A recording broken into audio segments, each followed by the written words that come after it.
Welcome to Innovating Leadership, Co-Creating Our Future. I'm your host, Maureen Metcalf, the founder and CEO of the Innovative Leadership Institute. Today's interview is part of the Connex Executive Insight Series brought to you by Connex Partners. Connex Partners is the #1 executive network for HR and healthcare professionals. With me on today's show is Jason Lioy, Chief People Officer at Dawn Foods. Jason, welcome. Thank you for joining me. Thanks, Maureen. My pleasure. Happy to be here. What does a psychologically safe, inclusive, and authentic environment look like? And how does its creation help marry the DEI strategy with a people empowerment and engagement strategy? For Dawn Foods, creating a psychologically safe and authentic work environment, especially one that's married with empathy and authenticity from a leadership perspective, is one where people can really feel comfortable coming to work and bringing their whole selves to work. One where I don't have to pretend to be something that I'm not. One where, I can shave my head. I know that people might be just listening to this podcast, but my head's shaved and I don't have to worry about my hair, and I don't have to worry about wearing a goatee one day or wearing not a goatee another day, and wearing flip-flops one day or not. That's more material stuff, but also emotionally, people can be vulnerable. People can share what's going on in their life and be okay with that. And we've created a lot of different spaces, not physical spaces, but just virtual spaces for people to really reach out and discuss what's going on in their lives. That's the beauty of the pandemic. If there's one thing that the pandemic has done, is really accelerated this notion of companies that really want to do this, of really connecting with their teams on a personal level and really connecting with people where they're at, as opposed to where they want them to be. In the words of our CEO, she's put it very, very plainly that, people have been the secret ingredient of Dawn. They are at the top of our circle of excellence. It's something that symbolizes what we're all about. We're about our people, and we embrace all people, not some people, not a few people, but all people. And we want people to feel confident bringing their true selves to work every day. And they got to feel safe doing that. So we've created leadership awareness and training so leaders understand what that means for them. Because it's not just saying those things that, hey, you bring your whole self to work. It's also making sure our leadership models that behavior by bringing their full selves to work and also allowing their teams to do the same. For me, that is so meaningful. And just an example, I'm coaching mid-level female leader who is incredibly brilliant and passionate about her work. The passion sometimes shows up in frustration or tears. When we have passion, you want it to show up in the work product, but often we create environments where it's not allowed to be present there, only directed to the work. And that's a challenge, because to bring her whole self, that means all of that passion, and sometimes she gets frustrated. Finding a work environment like this is so crucial to her ability to really perform. And it's curious how people use the word psychologically safe a lot, but they don't actually follow it up with an environment that is. They've just appropriated language. Yeah, it's very interesting you say that, because honestly, the whole notion of, I'm just using gender, right? So the gender norms, if you will, for someone who's passionate as a male is one thing in the traditional sense of a norm. The norm for a female in the traditional sense of being passionate means something completely different. And sometimes emotion comes into play and they manifest themselves into different things in men and women and other folks. And to have an organization that truly is inclusive, that truly embraces everything, is that you have to be able to understand that, okay, hey, just because a male is emotional and reacts and, they're pounding their fist on the table and that's kind of rewarded, versus if a female does it and they cry, that's viewed as weak.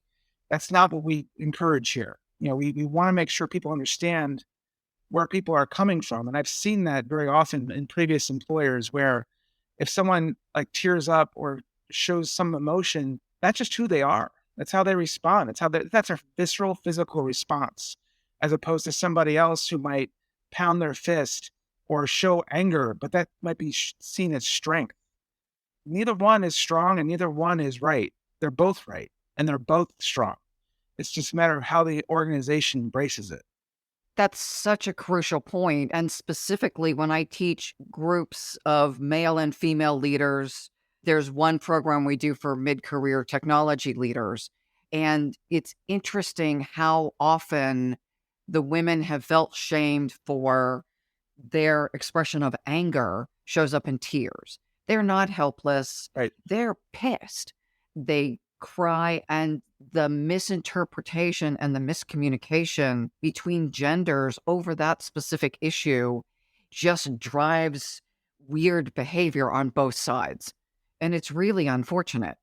It does, and it is. It does, and it is. And this is one of the things about being authentic and being, empathetic from a leadership perspective that we try to really not only just talk to at Dawn, but also model is this notion of vulnerability. And that's been particularly powerful during the pandemic for people to really identify with their employer. It was this whole notion at the beginning of the pandemic of like, I got to be strong, I got to grit through this. And we had conversations as leaders. It's like, how do we get our teams to admit that they're not okay? Because we know people are not okay, right? I mean, everyone was going through some semblance of shock and awe or PTSD or something along those lines. So we said during our town halls, we as leaders need to show vulnerability. And it actually all blended together nicely because during one of our first town halls during the pandemic, I was to talk to our resources for our employee assistance program. And I spoke to my CEO. I said, listen, I'm going to use an example and I hope you're okay with it because I feel like it's going to be pretty powerful because the week prior, one of my team had come down with COVID. And this is like very early on. We didn't know much about it. So I was very worried about her because she had all the risk factors, right? So I was genuinely concerned, distraught. I mean, even my CEO said, hey, are you okay? Because you seem like you're not your normal self. I go, no, because I'm concerned. So I shared the story with our entire population. The amount of feedback I got, and I wasn't sharing this to get feedback. I was sharing it to show people that, you know what, I might seem real strong on the outside, but you know what?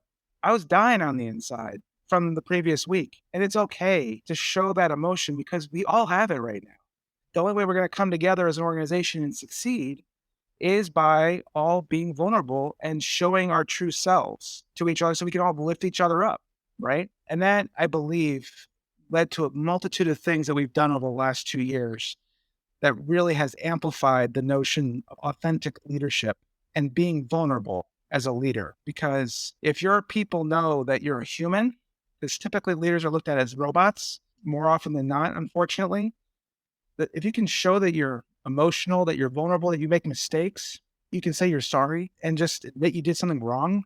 Those qualities still are not the commonplace for leaders, and they should be, because that's the only way we can identify with people. As you say that, I think of NCIS and the rules, the Gibbs rules, where you don't say you're sorry, you don't admit mistakes. And growing up with a military dad, even as a female, I was taught strong people have this persona. So even though I'm female, I didn't learn to be vulnerable. I learned if you have an emotion, you run to the ladies' room and you hit a wall or you do whatever you do, you cry, but that's never visible. And after a couple of decades of work, I needed to relearn how to show emotion authentically. And I wonder how many of our listeners are similar, that male or female were really taught that successful leaders come from a place of strength because we believed that people wanted to follow someone who was strong and decisive rather than someone who was authentic and decisive. Yeah. One of my first bosses that I looked up to quite a bit. I won't share the specific advice he gave me, but needless to say, it was very counter to my persona. Like my persona is very transparent. What you see is what you get. You know where you stand with me and you know what I'm feeling. The advice I got from that individual was very much like, don't show your feelings, don't show your emotion, don't show da da, et cetera, et cetera, et cetera. Mhm. Some of it I do incorporate, but a large amount of it I disregarded because that's just not who I am. And that's not who I want my people to know that who I am. And the research is now supporting the idea that authenticity is a valuable trait because we actually resonate with our leaders. We don't just follow them, we resonate with them. And if they're cold and calculating, they don't create the resonance that invites engagement. Can you give some insight then into how Dawn Foods is operationalizing that mentality through initiatives like the I Am campaign? I've been here for going on 8 years now. I've worked on a ton of different things at Dawn, led a lot of different projects, but this campaign in particular, which was kind of the co-creation of our global brand and communications team and our people and culture team, that's kind of like our organizational development team that drives our D&I initiatives. It started around our brand, like I am Dawn. Then we started to talk about I am as it relates to from a D&I perspective. Because what we've done with DE&I is we looked at it obviously through your traditional lenses, right? But we've looked at it from a different lens as well. You've got your diversity that's like, you can see it, my skin, my gender, all that kind of stuff. But we want to take one step further and take D&I to another level on what's inside the person, right? Because typically what prevents us from being inclusive with each other is stuff that typically sometimes you don't even see. Might be the things that you deal with, or it might be some disorder, or it might be other things that makes up people who they are. It's not just the obvious stuff. So the I Am campaign was one where we have Workplace, which is powered by Facebook. So it's like our internal Facebook page that drives our social media and communication across the world. Right now, about 2,500 people are on this platform. So the I Am campaign was launched during Global Diversity Month in October of last year. And the goal specifically was to recognize and celebrate what makes our team different, what makes them special, what makes them who they are. We blasted this out and everyone was able to download a card with I am, and then you had to fill in the bottom part of the card. And people just took it to another level. I mean, they took it beyond where I thought people would go. People start off with I am a single mom and I am the first generation college graduate. All of that was interesting, but then it really started to really grow and morph into something where we had an officer of the company and a board member of the company say, I am the son of a gay man who died of AIDS. I mean, that's one example. Then I shared the things that I deal with, from anxiety and or ADHD. And then other people started sharing a multitude of other things. And the amount of connections that people started to make. Like I started to get feedback from people that saw my post with me just holding up a card. People I had never connected with across the world of Dawn, like somebody in the Netherlands that I've never met before. We just started to share. Oh, you deal with this. What do you do? What kind of things do you work on? How do you deal with it at work? That's a connection, right? And I said that we have 2,500 people that are connected on Workplace. There were 1,900 interactions on this campaign, which is by far the most that we've had of any campaign, even National Donut Day. The amount of impressions, the amount of connections that were made to this campaign was amazing. And it brought us together in a way that nobody ever thought. And people have been asking for, more of it. And we've been giving more types of things where we can connect people together through various campaigns that we're doing. But that, to me, really launched our D&I philosophy, our D&I initiatives, our D&I program, just through a campaign of people sharing who they are. I'm just imagining as you do this that someone would do a 30-second video or a 10-second video and post, creating a montage that shows the brilliance of being able to see beyond the surface. Actually, that's exactly what we did. We kind of combined it with that, plus everything that everybody shared. I try to interact with as many of those card posts as possible, but some of the stuff that people posted was powerful. It was very powerful. When we started to come back together, we started to bring people back into the office and started to have some camaraderie together. But people remember those things. That's over almost a year ago. We talk about it, and it's brought us closer together as an organization. One of the things I believe is that people who've overcome challenges end up being not only more interesting, but stronger as leaders and as human beings. And yet, as a society, we're often taught to hold that private rather than sharing it publicly.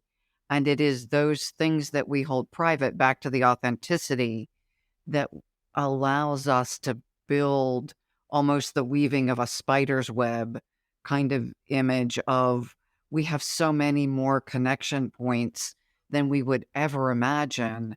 And it is through that level of transparency that you model that we're able to create that web brings human precious souls together in a way that is authentic and genuine and happens to support Dawn's business model. In all honesty, you hit on it quite squarely when you say human, because typically I would qualify as pre-pandemic. Your typical corporation would look at people as resources, assets. In fact, that was even said, Mhm. the most valuable asset you have is your people. That sounds great, but think about that statement. You're classifying your people as an asset. One of the main philosophies that we have here is that we cultivate the dreams of people because resources don't have dreams, people have dreams. So we cultivate people's dreams that they have for their career here. Hopefully they can have a full career here. I mean, if they want to go someplace else, that's fine too. But while they're here, we're going to cultivate whenever we can in terms of bringing their whole person and their human instincts to life here at Dawn. But at the end of the day, if you think about what brings humans together, and who are you most apt to follow? Who are you most apt to connect with? Just in a friendship, you're going to connect with the people that open themselves up to you, not close themselves off to you, the ones that open themselves up to you. And if you can do that in a way that obviously is professional at work, I'm not saying everyone's going to start having a kegger, but we have people that are open, are themselves, and people start to connect and follow them as opposed to follow them because they're their leader, right? No, I'm following them because I believe. I believe in who they are. And I've had many a conversation with a leader where I'm like, I knew their full person, but their teams didn't. And I had a very long conversation with one leader. I said, the person that I know, the person that I see, the person that's vulnerable to me, I want you to show that to your team. And it was like I was telling them to jump off and skydive. And like, are you kidding me? I'm like, no, show who you are. Talk about your challenges. Talk about how passionate you are about your animals. I know all that about you. Your team doesn't know that. And if they just knew that about you, imagine if one person can identify with one thing that you did, you have a connection now. And they're going to be more apt to listen to you and more apt to follow you. How do you deal with the risk or perceived risk that for some people, something like having a gay parent or being gay is challenging for them if I'm going to follow you or whatever, pick whatever bias, whether it's a religious bias or a different political view? People are kind of persnickety about who they're trusting of. We have a firm philosophy now where we manage to the majority, not the exceptions, right? I think the people that are persnickety or that are less apt to identify or trust somebody that admits something like that to another person is more the exception rather than the rule. Because again, if you look at it generally in society, granted, you have your outliers, but generally people just want to get along, right? I mean, the vast majority of people just want to live their life, get along, and just be, right? Now you have the exceptions on both ends that want to vilify or whatever, but we try not to manage to the exceptions. We try and manage to the vast majority. Knock on wood, it's been fine so far. And we don't ever say you have to do this.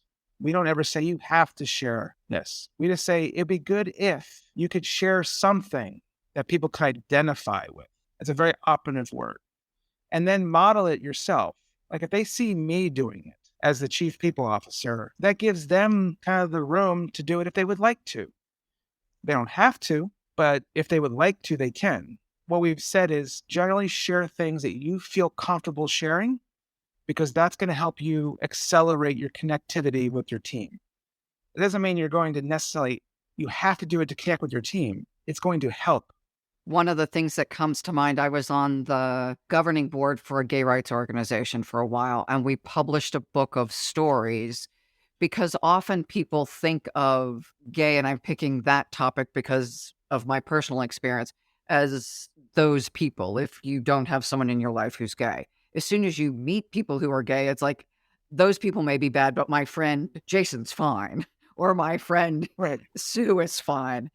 That humanizing, I think, also helps us create a more accepting total environment, Right. starting with small steps. I'm not saying come in and do something that I would do in a pride parade in the office, because that may be out of line.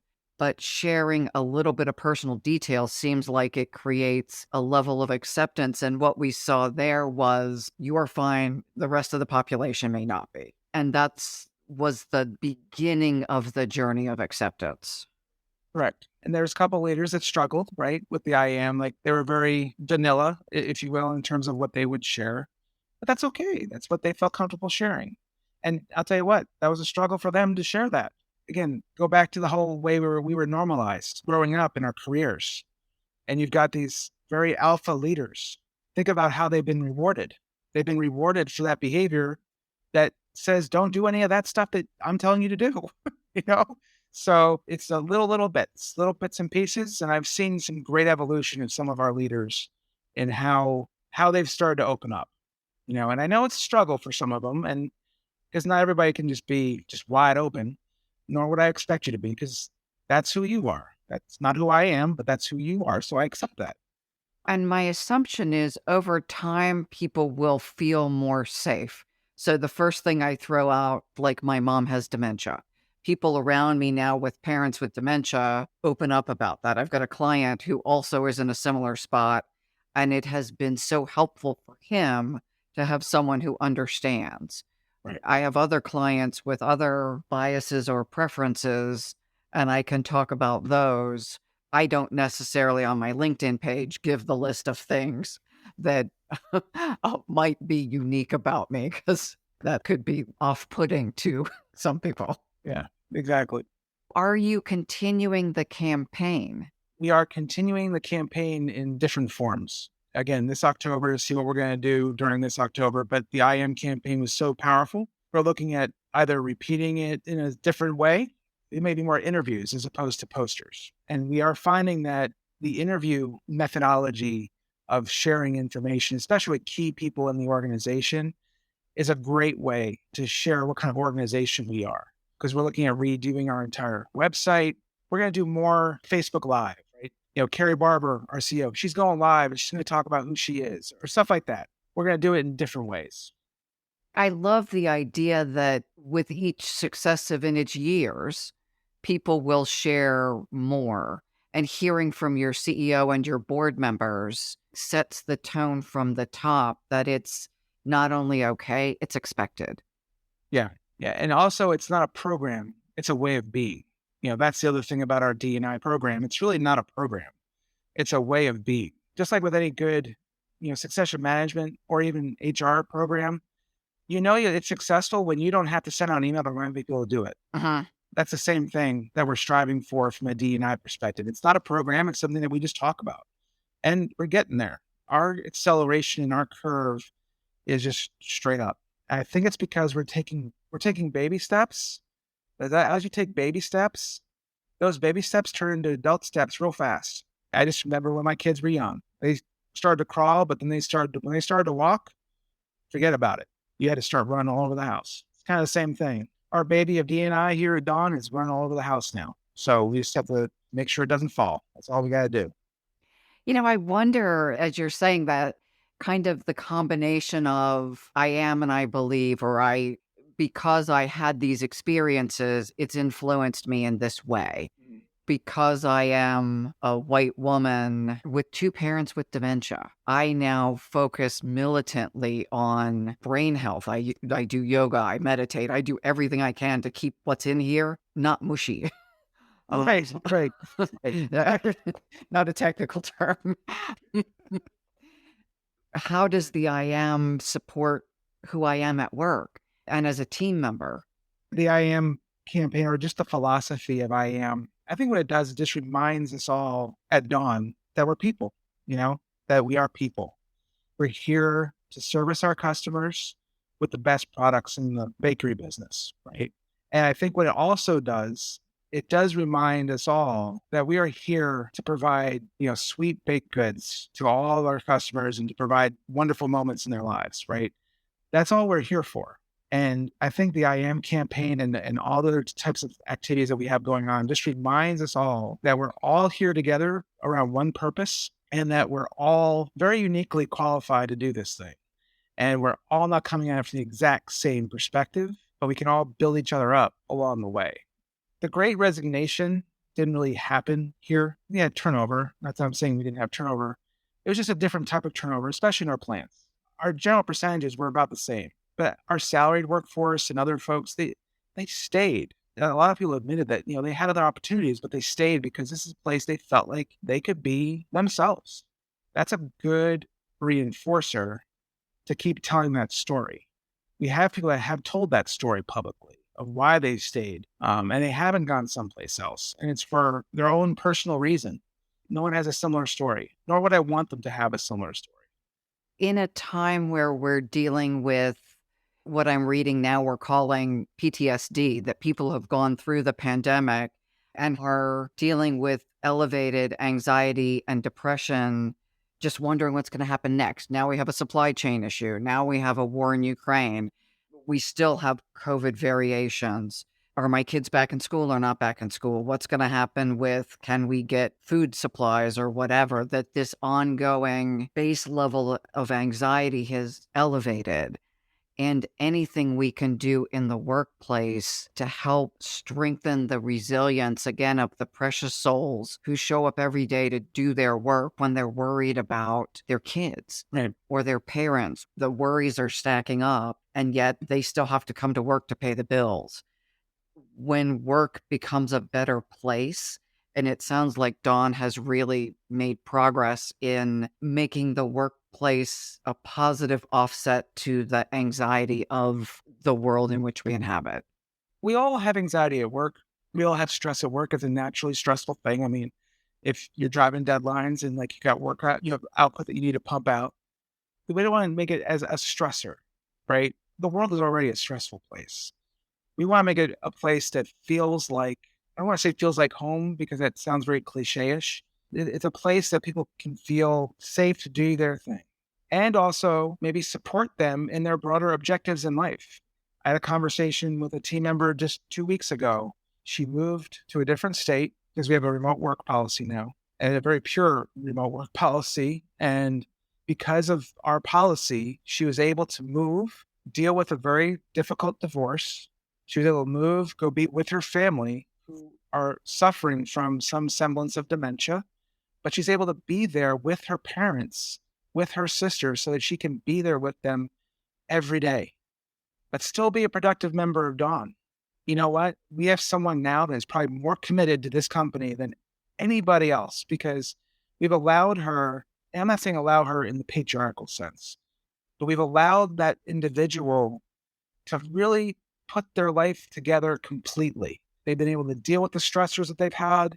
They've been able to deal, with the anxiety they've got with their parents. We put them in a position where they can actually now do some good and feel like they are giving back to their parents, but still doing a great job for us. The anecdotal feedback I've gotten from other people that know this individual, they're like, she is happy. She is more committed than she ever has been. And that to me is one example, probably of many that I don't know of how we've approached work here at Dawn that's allowed people to do some amazing things in their personal lives. The idea that we can integrate all of the facets of ourselves and the working remotely for many people opens up possibilities that we didn't have before. Yeah. I'm not here to tell you it's been smooth because it was rough at the beginning because he had changed a lot of paradigms real fast. But the one thing that I would say that's been the beauty of the pandemic is that all the sacred cows are dead. There is no more sacred cow. We're creating our own pasture now. And there are no more sacred cows. They're all dead to the pandemic. They all caught COVID. They're all dead, you know? So that's allowed us to break through and create a new work environment for people. As an HR professional, it would take me years to convince people to do fully remote work, if ever. I mean, we accelerated that in 6 months, actually a month. We had to get everyone go remote. Let's use that comment as a jumping point then into the idea of coaching.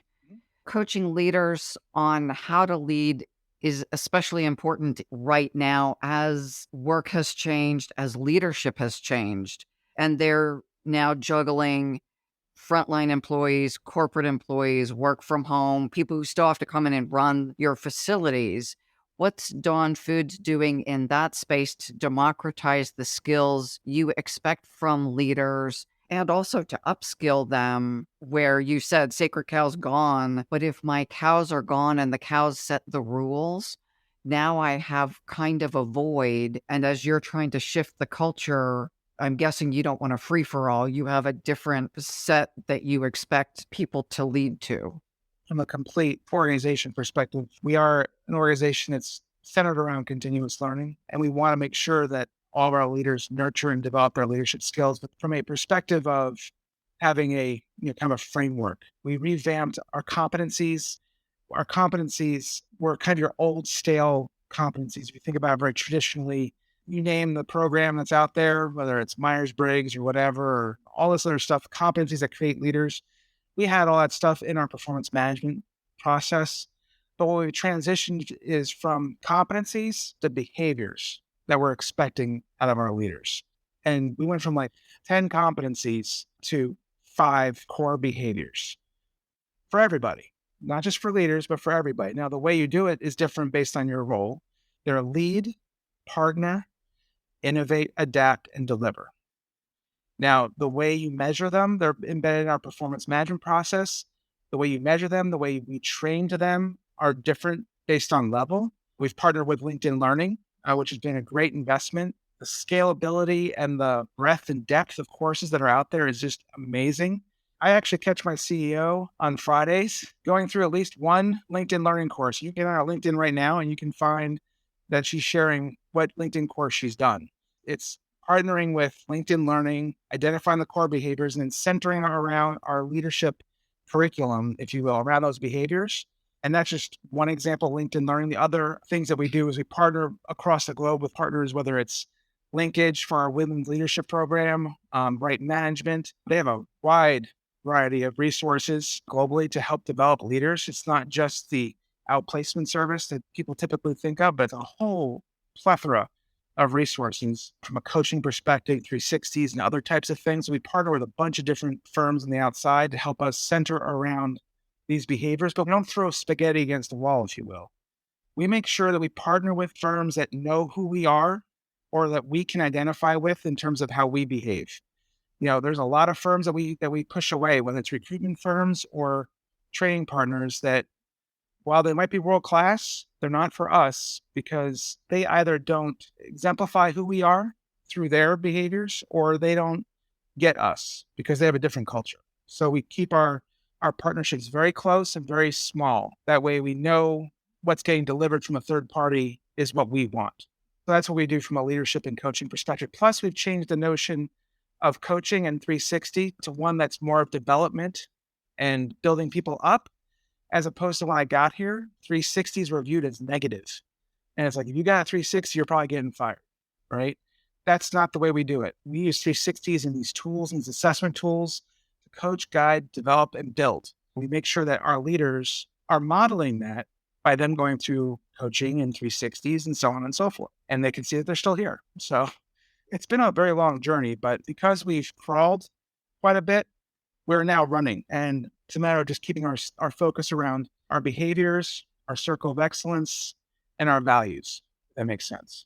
Being in this same business, I understand how challenging it is to make that cultural shift, process shift, behavioral shift, not just putting in a brilliant framework, but getting people to change how they think about something like a 360 or getting coaching.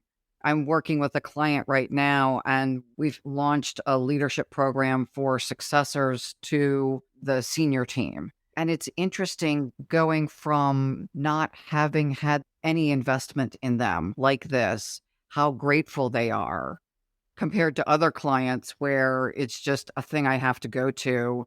And how do I minimize the time I have to waste on that leader stuff? Yep. Versus this is a game changer for my professional life, whether I stay here or go elsewhere.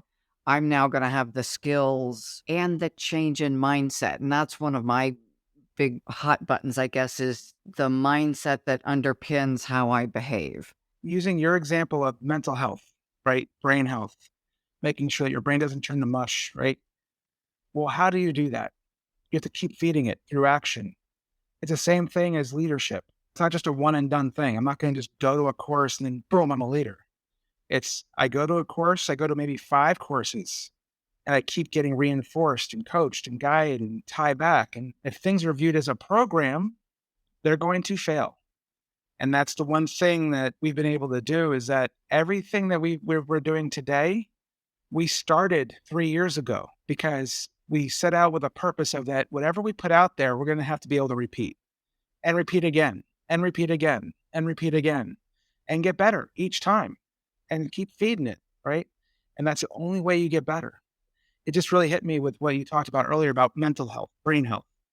And I fundamentally agree on leadership as well. Right before we got on the phone, I sent a message to a CIO because we work a lot with technology people.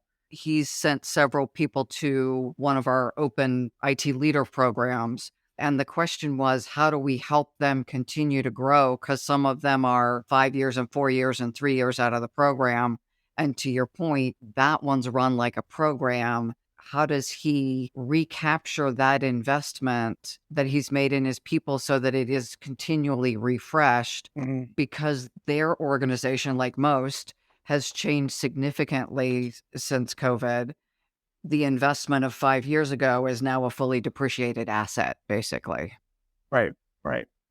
The women leadership program that we launched this past year, it's one of those things where it's labeled program, but it was just a natural evolution. When we had our first cohort, we identified 12 high-powered female leaders across our organization that were identified as either ready now or ready in the short-term successors for key leadership VP plus roles at Dawn. That was our first cohort. I remember our kickoff, and I remember when we were going through all the different programs and what people could expect. The main thing that we said is that, like with everything else we've developed, you are the first. You're definitely not going to be the last. And you're paving the way for all these other leadership programs that we've been wanting and needing at Dawn. But we've needed people to blaze the trail because you can't just create something that's just baked in somebody's mind. This leadership program was baked with a purpose. Not that I'm using the bake analogy because we're a bakery company, but it was baked with a purpose because it's going to evolve to other things. And there was somebody that was in this cohort that I started on with. And I'll never forget, we were at a sales meeting 7, 8 years ago. And we're sitting there complaining about, hey, how Dawn never has a leadership program, doesn't have this, doesn't have this. I said, the only person that you have to blame now is you, because I made sure that when I got into this role, we were going to create the programs that we need at Dawn to create leaders that are going to be lasting and sustainable. And right now we're going to be going through our second cohort and we're identifying 4 or 5 other different types of programs to develop high potential leaders, people of color leaders, young up and coming leaders, first time leaders, and it's just morphing into great stuff. And it's a matter of now focusing it where we are going to get the most return on the investment in terms of leadership. But that's the good thing is that once you blaze a trail, everyone's following now. And it was great to have it with the Women in Leadership program because one, we've got a CEO who's a woman, who's a very powerful woman. And we've got a lot of great leaders at Dawn that are all women in great roles. And it seemed a natural place to start because we have such great talent there. When I was preparing for this, I worked at Accenture 20 plus years ago, and they started a women in leadership program because the same problem probably many companies see now is you've got an equal distribution of women into a certain level, and then that distribution falls off and it continues to fall off at an accelerated rate. And that women's leadership program was a highlight of my professional career. And interestingly, we picked coaches, and I picked a male coach. So it wasn't all about women supporting women, it was women getting what they needed. And he happened to be focusing on project work that I needed to learn. But also, I needed to learn how to be more effective with my male leadership colleagues. What I took out of it was different than other people took out of it. And I appreciated the flexibility that we all got to tailor our learning objectives, even within a structured program. Yeah, and that's kind of one of the best things about our program is that we have sponsors. We don't have mentors of each one of these women that are a part of the cohort. And the sponsor's job is to ensure that these women have every tool and opportunity available to them to break through every paradigm they thought or built up for themselves. And a lot of our sponsors are men, but you know what? The next cohort, all the sponsors will be part of the first cohort. So they'll have a whole bunch of women now sponsoring and leading and growing.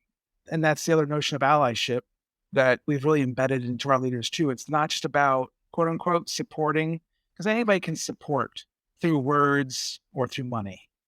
To be a true ally, I mean, you got to start breaking through some stuff. You have to be able to run through a wall for somebody because you believe in it as their sponsor. And that's the thing that makes this program powerful, is that that's the marching orders for the sponsors, that you have to run through walls for your people. And if they are hesitant to ask for something from their leader, it's your job to make sure they've got what they need to ask, and then get that leader sensitized to be open to the ask. If you tell somebody to ask for something, like, you go through these women empowerment type of programs and so on and so forth, they'll say, don't be afraid to ask for what you want. Okay. Well, if you ask for what you want and you get told no, are you going to ask again? Probably not. Right. So we are teaching our sponsors to make sure that when that person asks, they get a yes. They have to pave the way for their people. It's interesting, the education on the sponsor side being a good sponsor and the participant side being sponsor ready, that I have to be performing at a certain level before I go make an ask. And it sounds like your program is really helping people become sponsor ready. In terms of making sure that our sponsors really break through.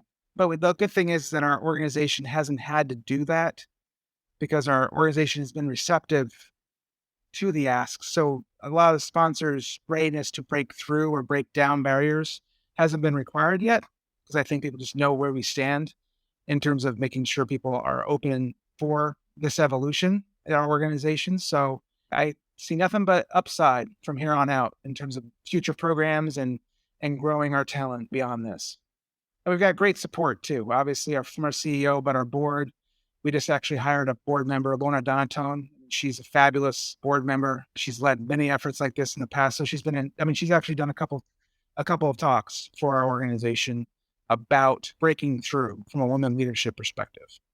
It's interesting because as much as I think the skills for leading are similar for male and female, how we're wired is different. And so how we show up to the engagement requires a little bit different stretch. And then add to that, each of us in female bodies, as is true of male bodies, happen to have a different set of experiences. I talked about my dad being an Army intelligence guy. He was the predominant influence. So I grew up not being very emotional. And there were men listening who grew up way more emotional than I did because they had a different set of experiences. Right. Back to the ally, sponsor, advocate. I mentioned gay rights earlier. My grandmother ran a flower shop and hired mostly gay men. This was a long time ago because I'm old. And so this was an era where openly gay men didn't have many opportunities. And so I grew up with a deep appreciation for these men who were absolutely the most supportive people in her life. And she was my favorite person in the world. So as an adult, I joined the board of a gay rights organization with the express intent to be a good ally and advocate. For one, it's easier to advocate for an issue that's not my own. Right. Because I don't get caught up in my own stories. I was caught up in the story of these are people who were so incredibly important in my life. And how do I advocate?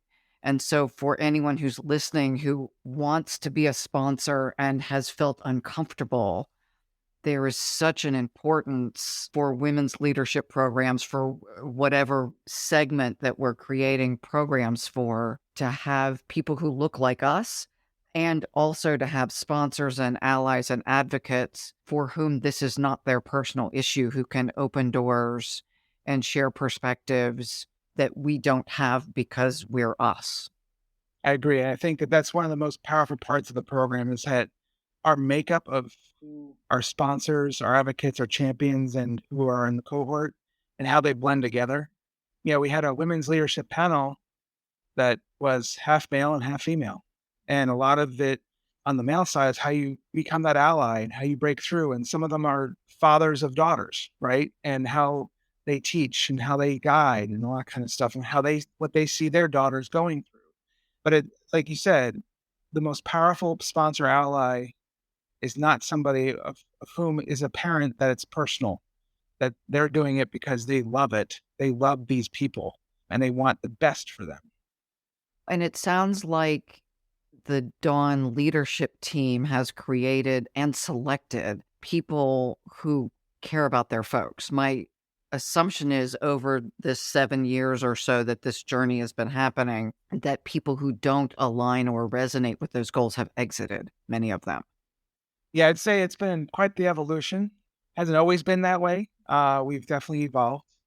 My evolution at Dawn has been interesting because I started as a director and I worked my way through the organization. And serving in this role is interesting because I have the benefit and the curse of knowing what happened before, right? And knowing what's worked and what's not worked. And, the one thing that when I sat down with my CEO and we talked about, the major objectives, I said, we are going to strive to never hire a leader ever again that does not fit or embrace who we are as a corporation. It's one thing to hire leaders that are going to break glass and try to drive things forward, but they have to be able to embrace the 100 years of Dawn that's come before them, right? You have to embrace it and then lead. It's funny because the chairman just walked by and gave me a wave, and his father pretty much started the company. But he and I had that long conversation a few years ago. It's like, what makes it so hard for leaders to come in and just embrace the past? We're not saying we want to always be the way we were in the 1950s, but at least appreciate what we did in the past before you start changing it all, right? And that's the thing that works here. What works here won't work somewhere else, and what works someone else won't work here, vice versa. But at the end of the day, whatever organization you might be in, hire people that are centered around your values, your goals, your core beliefs, and that can lead and guide the people along that journey. Typically, people hire within a framework or a pedigree. We try not to do that. We try to hire people that are the best fit within our organization. I don't mean fit like, typical fit, description, but they have to be able to fit within the organization. That's tough. It's a tough nut to crack. And, when we hire high level leaders and we spend a decent amount of money trying to make sure we don't hire mistakes. And it's not a science, it's an art, but you have to know where you've come from to know where you want to go. The history piece is interesting to me. I work a lot with vertical development and the idea of leadership maturity. And at a certain level of leadership maturity, which doesn't mean gray hair or bald or anything, it means our meaning making. We, of course, look at the arc of time, not starting with me today, the day I walk in, but that the organization has its own arc of time, and respecting the legacy that allows me to walk in today, allows me to change planfully with care, again, for the precious souls who invested their lives and are investing their lives' work in bringing us here. And yeah, of course, people made mistakes and the world's changed. And it's unfair for me to apply today's thinking to what someone did a decade ago, because that wasn't the prevailing thought at that point. And there were still bad actors, back in history too. So it is a nuanced level of meaning making required to really be an effective leader. I'm not saying it's because we're in ingredients, bakery ingredients business, but it's like any formula, it's like any recipe. A little bit here, a little bit there. There's a huge difference in what the output is. If you mix too much flour or you just let it sit too long or you heat it up too long or don't heat it up enough, it could be ugly. Or, you know what? You might come up with something that's far greater than it was before. But you have to be able to have the environment where people can have the core ingredients, but then you start to mess around with it a little bit and see what you can come up with. And as long as you have an organization that's open and receptive and you have leaders that just at a basic level treat people with respect, that's what works here. At the core of it all, treat people with respect and treat the history with some respect, and you're going to go far. As you say that, one of the things we talk about is leaders now need to take on the mind of the scientist. Given the rate of change, we need to continually experiment, understanding what's an experiment and what's not. So, kind of the agile mindset or whatever you call it. But I am continually testing new things, and I frame them as tests so people know when they're experimenting and when they're on the highway going in a direction. And that to me also creates the space for people to be okay not being perfect. Right. So, as we're coming to a close, what data do you have for our listeners who want to say, that's all nice, but it wouldn't work for me, or this is about driving business value and that people stuff is nice, but not required? It actually is required now. So, give us some data to support why this is so crucial. One of my finance people put it the best. I've been here for 8 years and never heard a finance person say it quite like this, because we've pushed for a lot of different types of programs and pay programs and various plants and so on and so forth across the globe. With this labor shortage and supply chain shortages and all the challenges, we started to see our competition really struggle because they weren't taking care of their people and they were having labor shortages and a wide variety of other things. So we started to see work and business come to us. And we had a tough time hiring people. So very quickly, we made quite a few adjustments to do a wide variety of things from a compensation perspective to hire people into our plants, because they basically said, we are losing millions of dollars of opportunity because we're trying to save $20,000 in costs to increase wages. What the hell are we doing? I said, exactly. I said, so let's see how much money we can get out there in the market, and let's start investing in our people and see what happens. And we're starting to see some really good growth. We're starting to see some very good growth from a top line perspective. And we're starting to see some big wins from customers we would never have touched before because of the investments we've made in our people. For people that may not think that investing in people is worth it from a bottom line perspective, they haven't learned anything over the last 2 years. The companies that have really taken care of their people and really focused on this people first strategy from a leadership perspective are the ones that are going to win and that will always win in the long run, and especially coming out of this pandemic. What a powerful way to end. Let's make sure our listeners know how to get more information about Dawn Foods and about you so they can follow your success. Very easy, just www.dawnfoods.com. You can follow us on our Twitter handle and Facebook and LinkedIn pages. Always on LinkedIn. You can easily find me. I'm the only one in LinkedIn with my name, so that's good. So, How do you spell your name so that people know how to find you? my name is Jason Lioy, Lioy. And you can just follow me and you can see all the great stuff that we're doing, because we have a lot of activity on LinkedIn, a lot of activity on social media.